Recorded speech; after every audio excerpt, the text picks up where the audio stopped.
মসজিদে গেলে রহমত পাওয়া যায়। মসজিদে গেলে কি পাওয়া যায়? এজন্য মসজিদে ঢোকার সময় আমরা কোন পা দিয়ে ঢুকি আর কি পড়ি? আল্লাহুম্মা ইফতাহলি আবওয়াবা রাহমাতিক, আল্লাহুম্মা ইফতাহলি আবওয়াবা রাহমাতিক। আমরা বলি, হে আল্লাহ, আপনি আপনার রহমতের দরজা আমাদের জন্য খুলে দেন। সুবহানাল্লাহ পড়েন। এই দোয়া থেকে বোঝা গেল মসজিদে ঢুকলে কি পাওয়া যায়? সবাই বলতে হবে, কি পাওয়া যায়?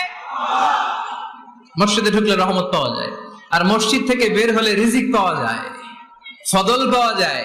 ফদল, ফদলের আরেক অর্থ হচ্ছে রিজিক। এজন্য মসজিদ থেকে যখন বেরোই কোন পা দিয়ে বেরোই আর কি পড়ি? আল্লাহুম্মা ইন্নী আসআলুকা মিন ফাদলিক। হে আল্লাহ, আপনার কাছে আমি আপনার ফদল চাই, রিজিক চাই। এই ফদলের কথাই আল্লাহ কোরআনে বললেন।